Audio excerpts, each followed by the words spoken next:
So these reactions normally require long exposure time or irradiation time. For example, this metal is bombarded by neutrons, so we have to use this neutron source a relatively longer time so that the neutron gets entered into the nucleus or target nuclei, and whenever neutron is absorbed by the target nuclei, it will produce another nuclei which is called daughter nuclei normally, and this daughter nuclei will be now sensitive to this beta decay. So for this, and these type of reactions, they have been applied for synthesis of actinides elements.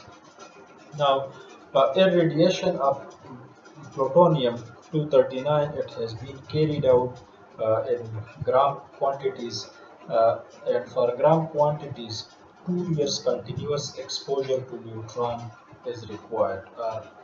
We can say that the source of neutron is required to bombard neutrons on this target nucleus continuously for 2 years, and after 2 years, a mixture of actinides can be obtained, and this mixture contains fermium 100 and all other metals or actinides between the atomic number 91 to 100 or below this fermium, we can say, but up to 100 we can obtain such actinides by this reaction where the plutonium is used as source or as target nucleus, and it has been bombarded by neutron for continuously for 2 years.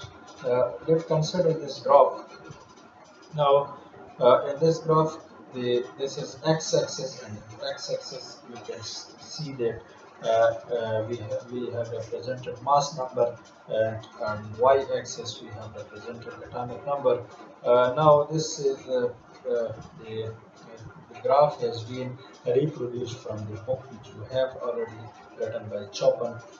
Now, this is plutonium, and plutonium, what happens, it is bombarded. This is, let's say, the normal plutonium. So whenever it captures a neutron, so its atomic mass increase up to 240. This is 239. So another neutron is when captured, the mass becomes 241. It is capable to capture another proton even, and even the next one, in order to reach the atomic mass 243. So one plutonium is capable to capture 5 neutrons. So whenever it captures 2 neutrons, so after 2 neutrons capturing, the nucleus still remains stable, and this is not radioactive, it is not unstable. But whenever third neutron is absorbed, so the absorption of third neutron makes this plutonium susceptible or sensitive toward beta decay. And whenever it undergoes beta decay, what happens? Americium is produced. So americium is an element which has atomic number 1 greater than the parent plutonium. Now, the next two elements are the next two isotopes also undergoes, also they are sensitive toward beta decay or negatron emission, and the resultant nuclei will be americium. Now, americium in this case, now again it absorbs a neutron because the atomic number now increases, and whenever it absorbs neutron, so the nucleus become unstable towards negatron emission, while when it absorbs 2 neutron, this is stable relatively toward the negatron emission, and whenever 4 neutron is absorbed, so 4 neutrons also make the americium unstable toward negatron emission. And whenever negatron is emitted, what happens? Curium is produced. This curium is now quite accommodative, and it accommodates up to 8 neutrons. So by the emission of beta radiation of americium, the curium is produced. Now it absorbs successively 8 neutrons, and up to 7 nothing happens, the nucleus is quite stable, while whenever 8 neutron is absorbed, this 8 neutron makes the nucleus unstable, and berkelium is produced. Berkelium now itself it is unstable toward the negatron emission, while also it is capable to absorb another neutron, and by absorbing a neutron again it becomes unstable toward the beta emission than negatron emission.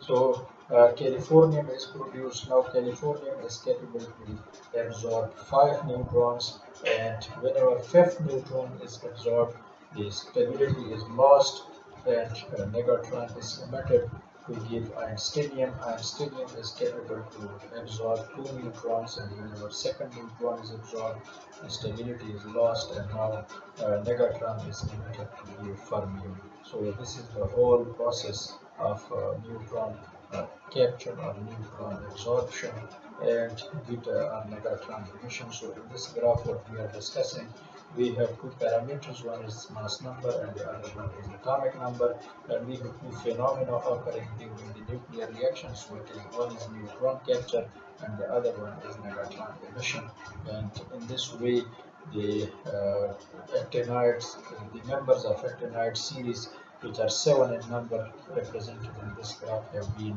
synthesized in the lab by adopting the strategy of neutron capture. Now, most of the plutonium, this is converted into fission product because very high levels of radiation becomes associated with the irradiation sample. And if you remember, the time of exposure was 2 years, so during 2 years anything is possible inside the nuclear reactor to occur. Therefore, mixture of species are obtained. Now, how to protect the chemist? So, the separation and purification, it must be carried out in a remote lab because they are radioactive. A lot of elements are produced from 91 to 100. It means at least 9 to 10 members are present in the mixture, and they can be one of them can be toxic to the body of the chemist working near the reactor. So we have to control the lab or control the purification process or other chemical process from remote area through remote control operation. A reactor is the only access to this method, this type of reactions to uh, to produce to synthesize actinides in large quantities. American and curium so far have been obtained in gram amounts, berkelium and californium in milligrams, and Einsteinium in micrograms. So this is the only access to these compounds: American, curium, berkelium, californium, and Einsteinium.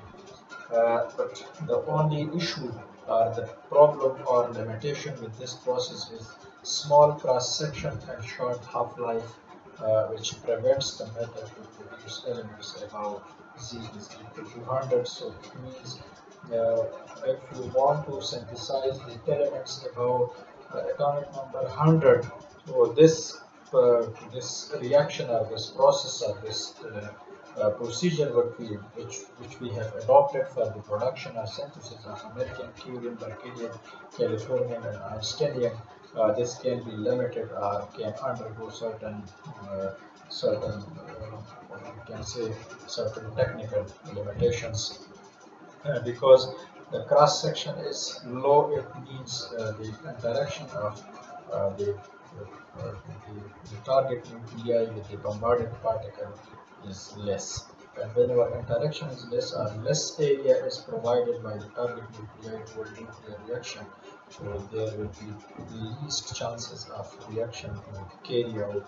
And also the nucleus produced is with very short half-life, and during that time we cannot study the elements and the nuclei being produced inside the nuclear reactor, and they are really these two are serious limitations of the process for production or synthesis of heavier actinides.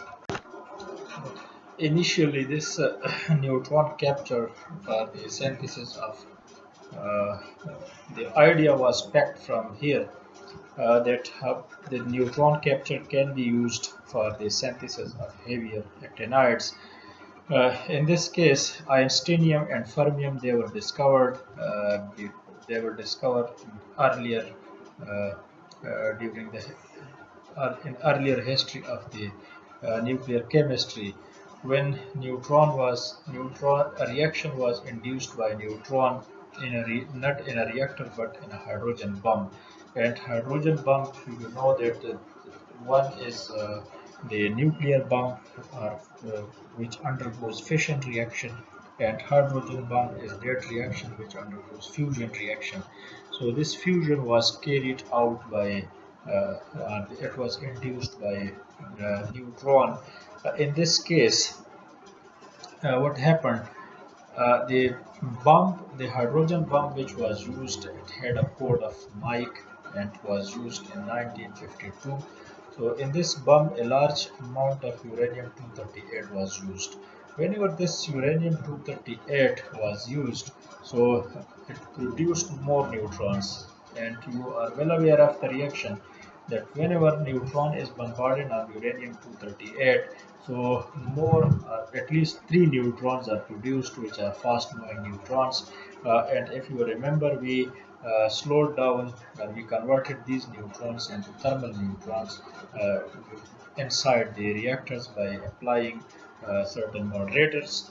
Now, this uranium-238, when it was bombarded, so most of the mass underwent fission, and fission products then produced a lot number of neutrons. So the debris of the explosion, they contained few atoms of californium, einsteinium, fermium, along with heavy isotopes of plutonium, americium, curium, and berkelium. So many actinoids were identified in the debris of this hydrogen bomb, being used with the code of Mike in 1952. So what they concluded that uranium, which was actually a source, this is the what we can say the fuel of the bomb. So it was capable to capture as much as 17 neutrons. So this is quite enough capacity of uranium nuclei that 17 neutrons were captured. And whenever 17 neutrons are captured by uranium-238, you can calculate the atomic mass of the species, that what mass it will attain. And these 17 neutron makes the neutron to proton ratio very feasible uh, toward the uh, beta or negatron emission. So whenever the nucleus becomes sensitive to negatron emission, so the negatron emission is the only way to give these particles, these elements which are heavier than uranium. And the scientists at that time, they experience rapid successive beta. They experience rapid successive beta decay in these elements are the uranium, which absorbed or which captured 17 neutrons, and this successive beta decay can give successively the elements with atomic number 1 greater than the than its parent. So until they reached quite long half-life, and this half-life was now uh, uh, enough to allow the scientist to separate and study the resultant nuclei obtained during this hydrogen bomb. So this was the all the phenomena used for the synthesis or heavy synthesis of heavier nuclei. So nucleides, how nucleides can be obtained? So we have to use nuclear reactions for the formation or synthesis of nuclear products or nuclear elements. So in this case, we discussed the bombardment of target nuclei by lighter particles and bombardment of target nuclei by heavier particles, and preferably the elements or the bombarded particles which were used in nuclear reactor, they possessed same number of neutrons and protons. And then we considered, or we took on board the neutron to proton ratio, that how neutron to proton ratio of the nucleus has to be adjusted. So during this that adjustment, another concept of beta emission or negatron emission came, and negatron emission was the only source, was the only route, was the only path toward the formation of heavier actinide elements. Thank you.